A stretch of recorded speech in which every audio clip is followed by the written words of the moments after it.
Merry Christmas, Mr. Lake. Merry Christmas, Mr. Dan. How are you today? I am I'm doing okay. I'm glad that the work portion of the holiday is over, that the Stranger Things part has been unleashed on the world, and we are here to talk about it. Let's get into it. Welcome to this episode of the Prestige-ish, what are we? Prestige-ish Media Podcast. We're everything and more. I'm your host, Craig Lake, and with me is our very own shock jock full of Vecna's goo. It's Dan McNair. Dan, how are you today?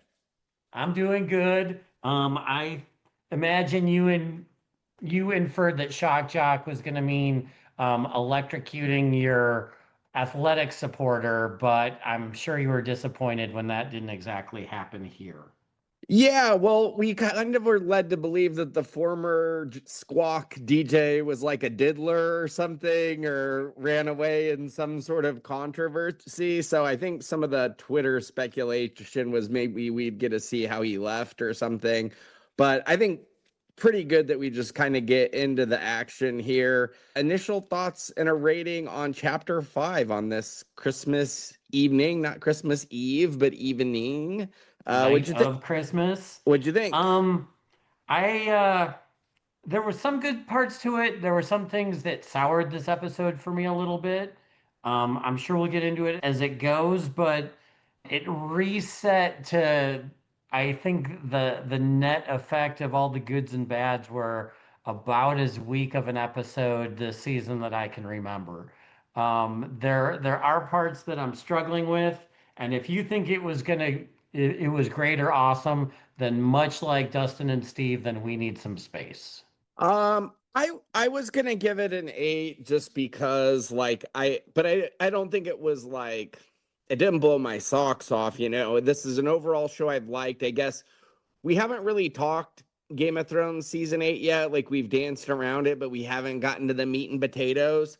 But I think both you and I land better than most on it. Yeah, And so agreed.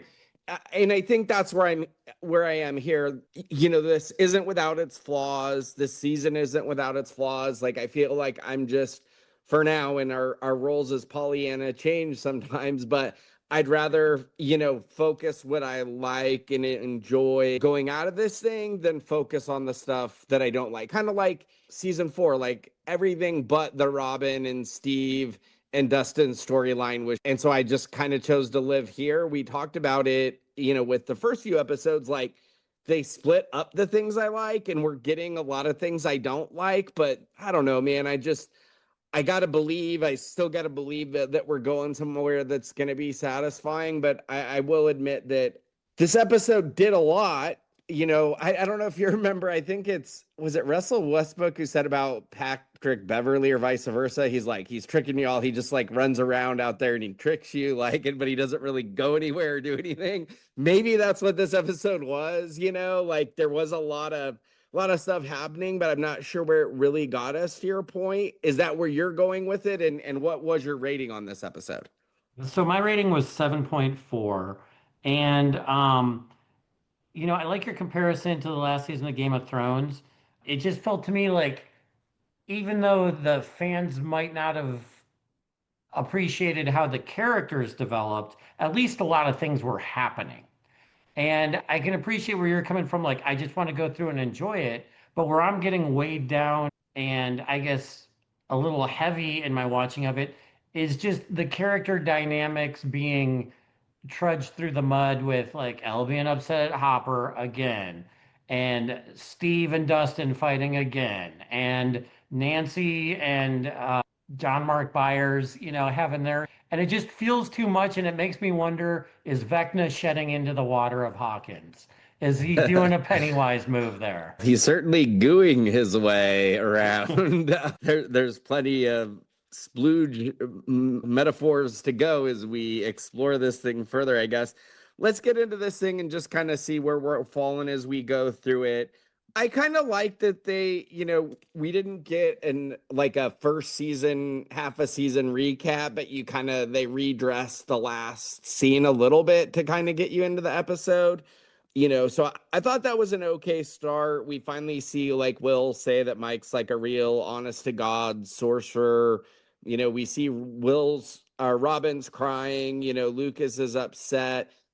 I did think like I get Lucas like actually got like cut up pretty bad, but I thought they were like they don't really know these kids, you know. And I guess my question is, do they know the stakes? Because do we even know the stakes? We know they're going to be vessels and spires, but does anybody really know what the going on at this point? So to your point, like it's hard to believe the characters care, and it's harder for me to care not knowing what the stakes are with these kids other than dipshit Derek. Thoughts there? Well, Jessica Z theory number one is that there are 12 kids, there are 12 beams and guardians of the rock around Derry. So maybe Will is the Dark Tower. I don't know, but we're getting a lot of parallels between some shows we've covered here recently.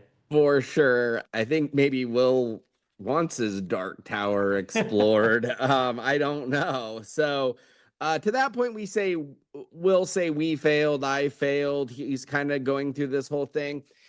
I think, you really liked Will in season 2. I really liked Will never. And I do think it's one of those things where the more Will you get, the more like it exposes him. And, we talked about them splitting up this group to kind of hide some of its weaknesses. But like Will and Joyce together are quite an annoying duo, I find. And I like Joyce as a character, but I think I like her more in like my head than when I'm watching it kind of thing. I did like that she at least starts to get a little more encouraging towards Will. At least we don't get that dog and pony show redressed. It is a very sharp turn, though. I guess it's like a Goldilocks zone. Like the Hopper and Elle stuff is too cold, and maybe this is too hot, and nobody can find any modicum of in between. Anything else you want to add there? Well, just to address, like you made a really good observation during the first half of this season that they've kind of jumbled up all the dynamics and put different people together, and it makes watching some of what would be an intolerable character for you a little bit better. And as I was watching this episode, I was thinking about that a lot. But we've got so many different parties broken up in so many different places that there's a lot for the writers to keep tapping into here, there, and everywhere. And as I'm watching it, the storylines that I thought I would really want to get back to and touch on again were a bit of a letdown. And the ones that I wasn't expecting to do much as I was watching this episode were actually the storylines that I was more interested in. And So it was when you say that, which ones were more interesting to you? So the eight backstory was actually kind of interesting to me. I didn't really want to see much of that.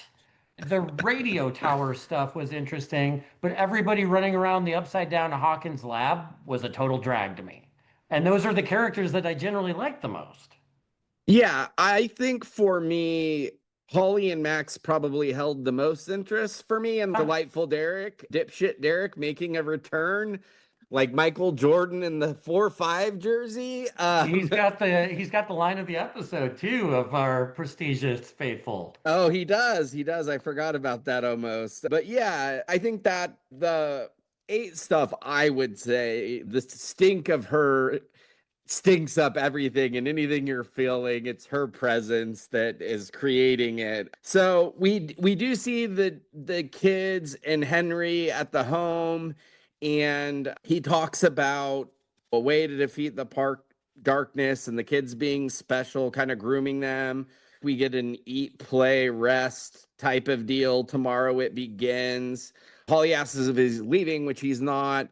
I've seen some speculation, and I don't think we're going this way, but there's been like some conversation about Vecna controlling Henry and Henry not really being Henry controlled. But it really just seems like Henry is evil. But I will say, as some of these things play out, I think the character who plays Henry plays a creep so well that it does kind of cloud the waters a little bit, where you're like, sometimes like he's a pretty good grooming salesman sometimes. Were you picking up, buying, not buying? How did that kind of opener with the kids hit you? The Vecna has all the kids thing just does seem kind of creepy. I like that Holly has evolved in her observations of him. 12 kids running around a damn house is a nightmare to me. It's less nightmarish than the girl from the Never Ending Story. Why am I forgetting Dustin's girlfriend's name? Dusty Oh, Bun yeah, I and can't remember. Sally Susie. Susie, Dusty Bun and Sugar Tits or whatever her name is. But yeah, that house to me was like the most chaotic scene. That would be Vecna's hell for me, is all those monsters It would running turn me around. evil. I'd want to use them all as vessels and collide the two worlds or whatever myself. I'm not using any kids as vessels, Dan, but you can. Only you would go to a sick place with that, Craig. My mind doesn't work that way. So I forgot Dr. K's name at first. My note was Dr. Whoever, the lesbian sister of Mr. Whatsits. But they talk about eight vanishing like Houdini. One of them wants to check every outhouse, farmhouse, hen house, outhouse. In house. She does this hologram, and we get the Hopper and trick you pulled. Is that the like phrase you taught my fake daughter or whatever? But then he does like a bad influence, join the club thing. To your point, it would have been nice to get a respite from that tension. Real life, fake life, like the second half premiere, I think both of them were no shows. And this time round, both Millie Bobby Brown and David Harbour. there was no, to your point, both with those characters and with the Steven Dustin thing, we didn't get a quick turn. It was more of the same. And I'm sure that's some of the stuff that you didn't enjoy. And I would agree Yeah. with that. Yeah, you're hitting that on the head. Uh, Have you seen any of the online speculation about Dr. K, just since you mentioned her? I haven't. No, what's the Dr. K buzz? That's more your Some sort of demographic. tie from her to Dr. Brenner, like an ex-wife or a Okay. sister, something along those lines. Yeah, I could buy any of that. I'm not sure. I'm not sure that it matters in the real Yeah, it's world, just but food for thought. it's a fun thing. I'd like to think she's Paul Reiser's ex-wife would be more fun, but yeah, we'll see. And I kind of wonder sometimes is what they did with eight. I guess the one thing I was thinking is like what they did with eight, what they were gonna try to do with 11 when they had her in that, Nevada Hobbit hole or whatever. Was that one of the goals at that time? I don't really know. So Lucas has quite the gash on him, and he thinks about it being like so cool that he like snapped all the Demogorgon limbs, and we gotta get a lot of like Will the Wise and sorcerer versus wizard talk and vessel talk. Go ahead. Where do you land on wizard versus sorcerer? You a wizard guy or a sorcerer guy? Probably wizard because you like Gandalf. I was gonna say I think they're both gay, but and in this case it's a little on the nose. But yeah, I guess I'm pro wizard, I would say, versus sorcerer. What about you? And I guess the distinction is a wizard needs like spells or objects, and a sorcerer like just draws the power from within them. They Okay. use the word innate a Yeah. lot. Take your pick for me. I'm dealer's choice. Yeah. Well, we all know Wizard's first rule, I guess. So we get the vessel talk, we get the theories are wrong, November 6th being the day it ends. What we didn't pick up in those first few episodes that I did see online when I saw screen grabs, which we're doing instant reactions now, and we were then, to be fair, that Oklahoma flyer that we saw had the date of November 6th on it. Oh, we Um, talked a lot about that flyer, but we didn't talk about the date, I don't think. Yeah, so that was on there. So that's why I bring that up now with a little bit of hindsight. We see more of Joyce encouraging Will. I did think her playing the hand a little heavy with she kept saying like that son of a that bastard, it'll be the last mistake he ever makes. Like here and later we get more of that. Anything else from the buyers of it all, or the theory of it, November 6th is D-Day, I guess. When's real D-Day? Is it December 6th or June 11th? Or I I think no, D-Day is like I'm June 6th-ish, and then like Pearl Harbor was like December yeah, 6th, the December somewhere 4th, like that. December 6th, somewhere in there. Somewhere in there. Yeah, yeah. Calendar Lord over Give us here. another one-star review, World War II history buffs. We got a lot of them in our demo. All from you, my friend. I'm the Vietnam guy. Your ex dating pool. Jeez. So yeah, like we do have like that kind of argument. And so I will say, while I didn't want to see more of this, it was fair for 11 to be upset, I guess, at Hopper, but it might have played better with her being more understanding, versus mad, I Well, and guess. also the emotions. They just went into a military installation, rescued the crazy girl, and got out alive.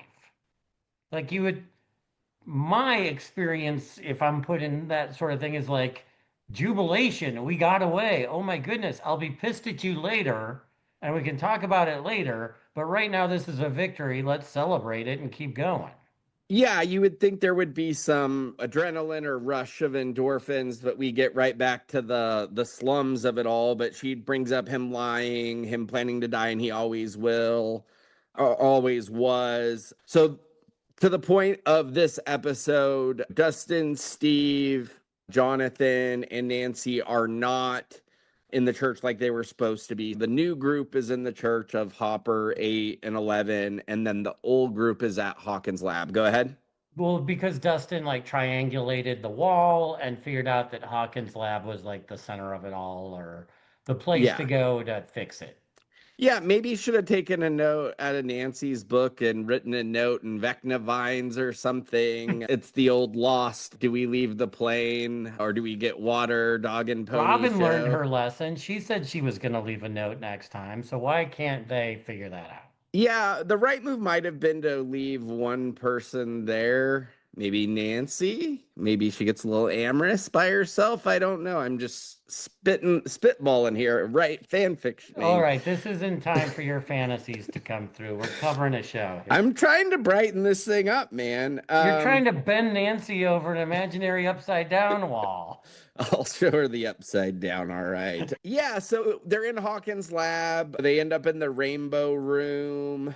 Dustin has this idea of this force field. So are we to think it's kind of like a Death Star? We get our Star Wars analogies. It's supposed to be the point of the energy of the wall, but it's like, you destroy this one thing and things change kind of thing. Is that the vibes you were getting from it?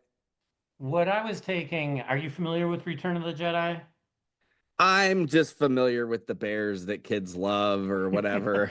So on the forest moon of Endor, that was where the energy shield, that's where the energy supply was that they had to blow up to be able to get to the Death Star. So it So, was that film's Death Star. so well, yeah, the second Death Star. So what I interpreted Dustin was saying was over here in Hawkins' lab, if we destroy this thing here, now we can get through the wall and get to Holly. Yeah, and that's kind of what I was buying. I did have some questions as we begin to delve into the goo there, and I still have some questions about that. Back in the Henry's house of it all, like that one special girl's maybe playing the piano, Derek's eating popcorn, Holly is distracted by her friend picking out the outfit. I will say we saw an Alice in Wonderland poster there, so that's been brought up a lot. But in Yeah, case you that was didn't fun. this I didn't time, remember it from the first half, but it seemed like right on the nose right here. yeah. So Holly's trying to play it down like she ate too much cake, and that's the issue. We eventually get Max and Holly in the forest, and she's not supposed to go in the woods. And eventually Derek shows up. I mean, that was the most likely suspect, and you think when I mean, somebody was hiding. other than Henry, yeah. And I thought this played well for Derek. I think these three are a brighter spot, and Max hasn't. I mean, certainly she did well in episode 4, but Max hasn't always been my favorite hang, sometimes more than others. But I think her, Holly, and Derek are a fun group of this of what we're getting this season. There's not a lot of fun, and I don't know how you call this fun, but it's just a little brighter than maybe the rest of it.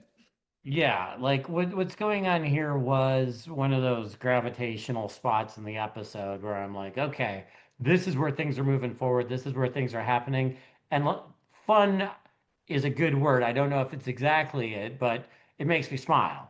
Well, I guess I would say that the Max and Holly thing, maybe you get your Dustin, Steve, the girl version of Dustin and Steve here a little differently. And I think that's maybe Okay. where that comic relief energy and playing off each other and more of a lighthearted. There was certainly conflict between, Max or Holly, whether it was her just being scared or them having different ideas about how to go about things. But I feel we're getting more of that here than obviously the Steve and Dustin thing isn't fun right now. I'm hoping it gets fun before the end, but not a Well, fun and time. they're just one of those like they use the terms in some shows moving the puzzle pieces around the board Yeah. to align them into a certain place. And it feels like we've had like 5 episodes of that with some characters now.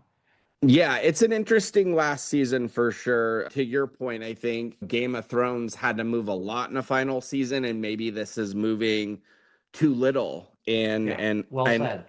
and I think I feel it. I'm trying not to focus on that, but I want to acknowledge your struggle and your plight. So they're going through the plan of what they're going to do. Their thought is to get Will closer to the hive mind. We get some conversations of Joyce's plan, which is to have him re-tap into the hive mind. What did you make of the butter my butt and call me a biscuit line? Not Murray's strongest season, probably. Thoughts? So with this scene, I've heard you make the comments in other shows about like the cast is just too big. Oh, geez, we need another person. And I like all these characters, but it feels like everybody needs so much screen time here that it might take away from my enjoyment. So the fact that we have to have a Murray one-liner and that Joyce has to stand up and make a, inspirational plea and things like that, it feels like instead of like really moving a tight narrative forward, we're trying to give everybody some stage time and some lines. Yeah, That and pulled I away for me. I could understand the desire to do it. We didn't mention, our first half coverage. There's no Argyle. He just disappeared out of nowhere, which is probably a real positive. But That's a welcome for me because he was on my Deadpool. to that point, we could use Les Murray. He's not adding a lot, besides And cameo here. when you see him, he's like a caricature of a character. Yeah, no, Like I 100% agree. That's one of my big things about people when they become that, and I'd agree he's become that. And the we've worst was his little kung fu thing in season 4, doing the yeah, black belt karate on the plane. Like that was just campy. yeah, and I'll say I was never high on him, but him and the Slurpee drinking chap was probably the high. Alexi, yeah. Yeah, Alexi. And then last season was probably a step down, and we're making our way down that hill, I think. Yeah, like he's capable of it, but they just kind of put him in the C3PO role. So like you get one-liner and it's gonna be tired. So no boppers, but we got bugles, we got popcorn. I didn't think the driving Will in the back of a van like a human antenna was necessarily the worst idea of all of them. I mean, we get the Dr. Frankenstein, the Demogorgons, get Mr. Clark involved. We get like a 2 ideas, 1 cup type of deal. Any thoughts there? Maybe they're building up to it, but I would have liked to see Mr. Clark included in a creative way more. We didn't Yeah. really get that, but I think that's like maybe a next episode thing because they leave it open-ended. Yeah, I don't think we know where that's going yet. I'd agree with that. The other thing I was gonna say is every time, like they could just cut out all the food references and product placement because it seems a little egregious by this point in Stranger Things. I mean, they got to get the production money and squeeze every last dime out of this thing, Dan. We're, you I know, had 15 commercials through the course of this oh God, I hour couldn't do long, it. 8-minute episode. That's on you, buddy. Did you get the Google one with the search, like the Justice for Barb search tab? Did you get that one? I did not, or I Jessica Z'd straight through it. It was on the football game. That's the only reason I know that, which I was Okay. only watching because I was at my family's for Christmas. I didn't have a great desire to watch Lions, Vikings, in a very boring game. So stay with us for those thoughts. We get the bad version, I feel like, of Dustin and Steve in Vecna's house, where we get like the Sherlock quote and Steve with Nancy trying to requote Dustin. it's more of a pissy version of, but he says like treasures are always hidden, and they're talking about their metaphors and analogies. They didn't touch on similes, but I will now. They end up in the rainbow room, and then we get to your point. We have the tension of the story, right? Which is, I don't know what's happening, but something's happening. But then all the characters, we're kind of getting the worst almost of all of the characters. Maybe not 11 and Mike. They're surprising. Like, we've got our best Mike this season. This might be Yeah. as good as 11 gets at this point.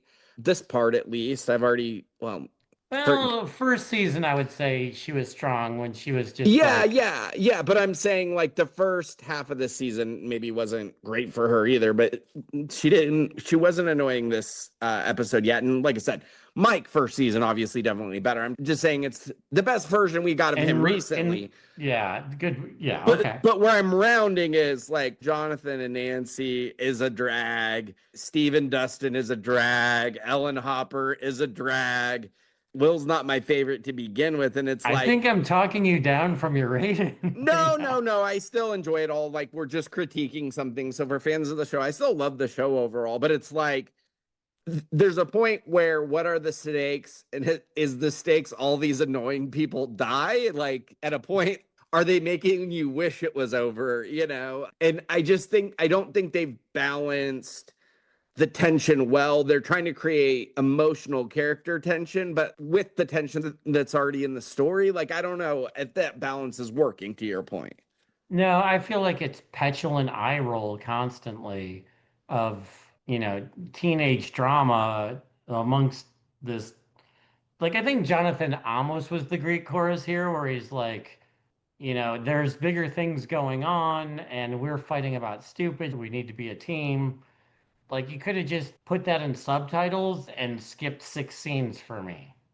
Two things. I'm sure he likes the Greek chorus, but secondarily speaking, no, I mean, he's the one that's busy bitching at her tone, and Nancy's the one saying, my sister's missing, the world's ending. Like, what the f- are we doing? You're going to start that fight here. So I don't know. I think Jonathan with Steve is like, are you kidding me? But then he's still trying to get into Nancy's pants. I don't think there's any winners here. Maybe Nancy until the end seems to be the most focused, perhaps. And when they were maybe going to reshuffle it, and I was kind of hoping, I was rooting for Team Steve and Nancy. Yeah, I mean, that was the best hang we had left, and we didn't get that. Even if they would have went Dustin Nancy, wouldn't have been worse than where we ended. But here we You are. get Jonathan, Nancy, a bunch of goo, but nothing to generate it. Yeah, I don't know what Vecna's been generating in his Vecna layer. Certainly he has different interests than I do. We get a lot of like this. Are you're hesitating? Then no, you hesitated, and then I go back to the like, are you rushing or are you dragging? And I don't know that was fun. This is the beginning of the stairwell goo, and I still have questions about this wormhole. Isn't this kind of where 11 sealed the worlds? Did she create the wormhole? Or, because that seemed to be where all this was generating from. I was wondering, did you have any thoughts on the wormhole? Well, and I thought, yeah, that was gonna be their like centerpiece origin story. She made the breach in between dimensions here, although it wasn't in the upside down, but like the other Hawkins Lab Well, version of she it. cut off the gate there, and then I thought that's some of what happened, and I assume it was Henry's research that he came across Dustin. Is that Yeah, what later in we the episode, like again, we're doing an instant reaction. If we're doing a deep dive, I might have paused on some of those pictures and tables and things like that to try and read, what he was churning out there. But apparently he was churning out all sorts of stuff. from that to something even more cheery, we get Elle in number 8, and I think 11 said she was sorry, but she was like almost afraid to look for her.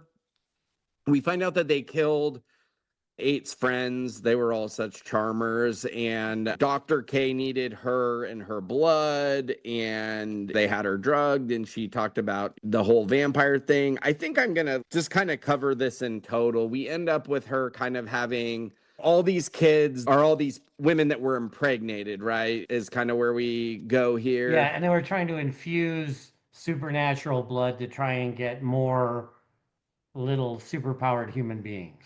But her blood is not working, that they probably need Eleven's blood to do this. So it's more of them restarting the program. And we still don't really, do we really know what they're doing with the program? Really? Do we?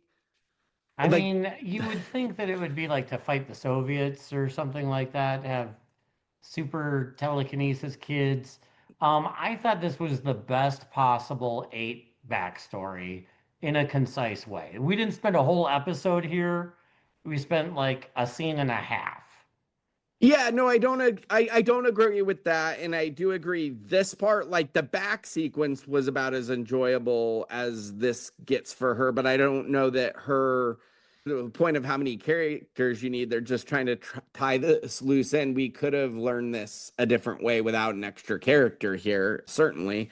But here we are. I did think Derek is going to like distract them or distract Henry. And so he's telling everyone he's going to go off into the woods, and they said something about Mr. Rogers. He can suck my fat one. We get Max and Holly are gonna try to escape Camazotz. We get Robin firing up the pumpkin. We get more Hawkins Junipero with Robin and Will going through how they, how Robin came out, I guess, to Steve. Like, Her what journey. Yeah. are we servicing the plot, or are we servicing the journey here? Question mark. I don't know that anybody gets serviced ultimately. Yeah, I don't know. I mean, we get a like she unlocked Will's powers by them talking, but now who does Will got to come out to? Is it the group? Is it Mike and Lucas? Is it just Mike? Is it his mom? She infers it being an unlikely person like Steve, but isn't she his Steve? Question mark. So where are we going here?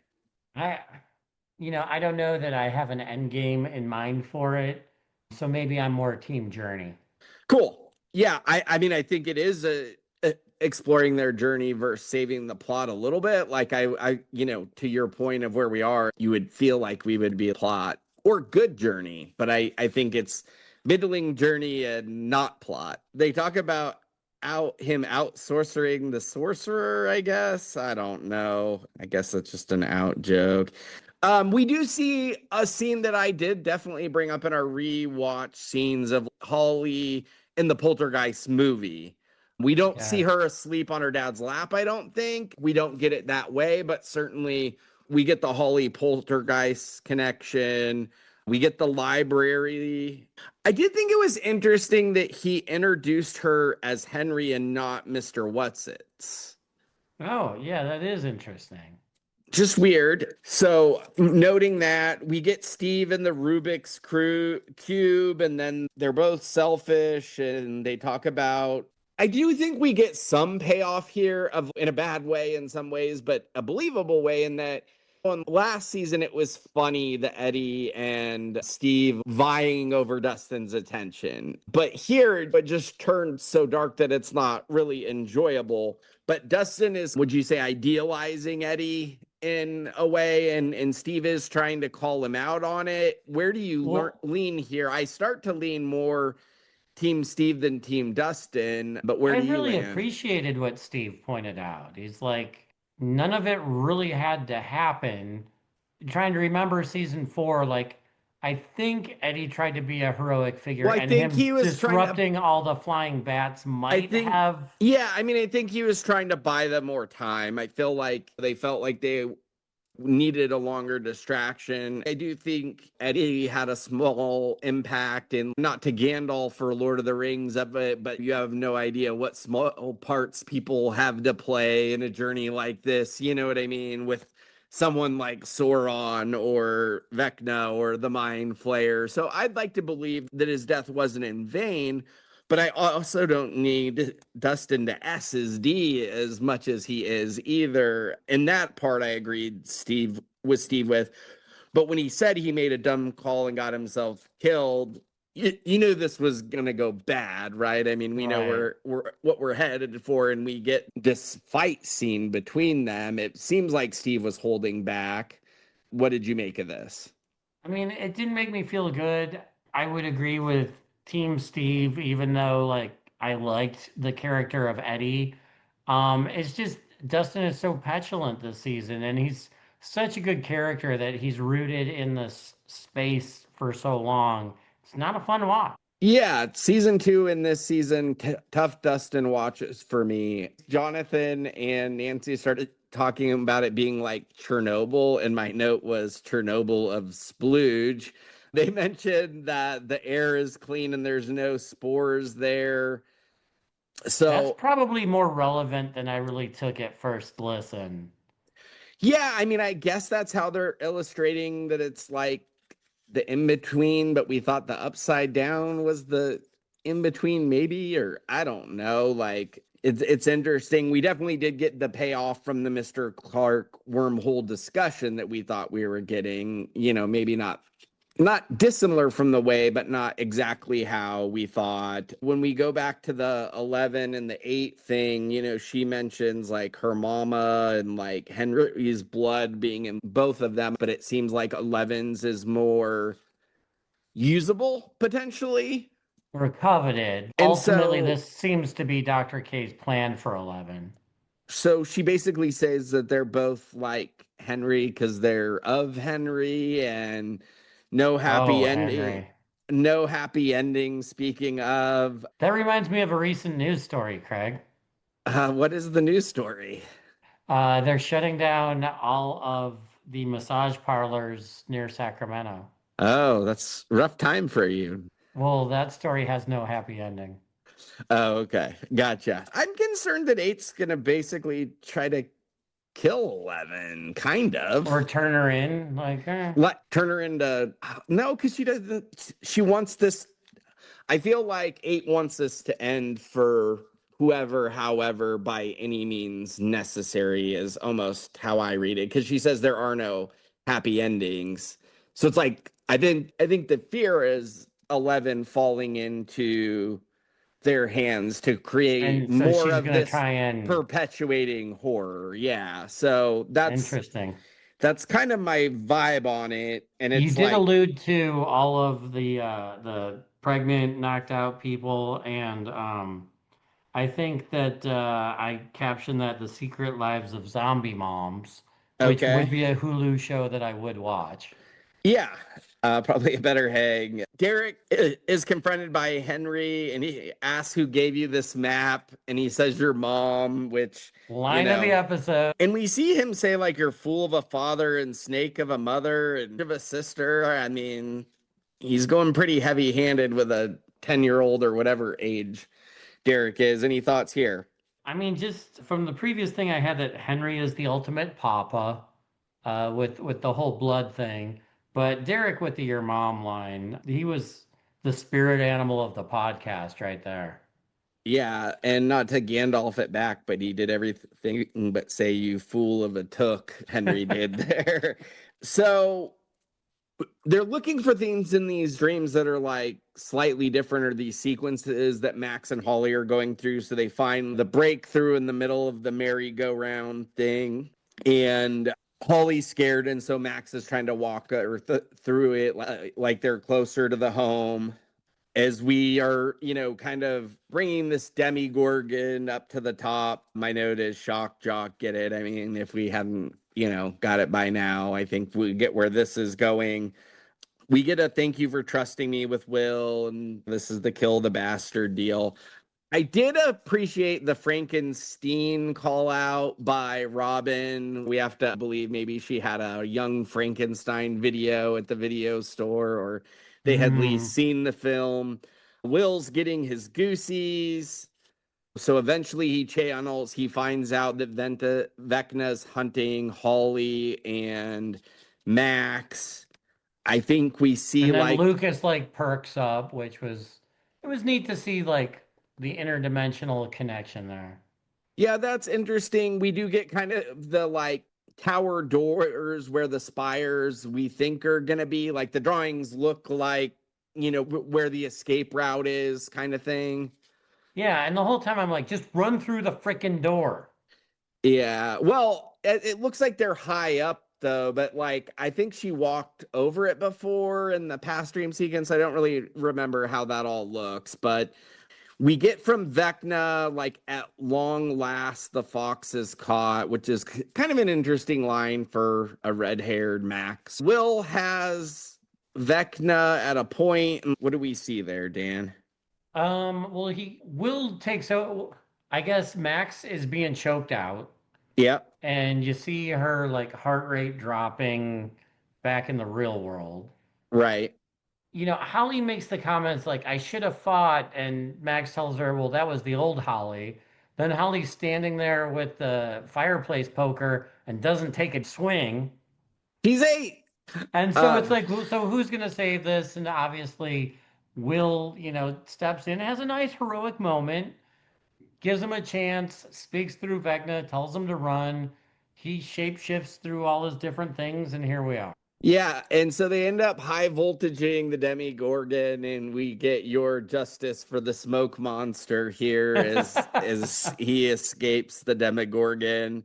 I do have my Simpsons reference of the episode as Nancy and Jonathan reach Aurora Borealis in the middle of Hawkins' lab this time of year as they start to cook their steamed hams in Hawkins' lab.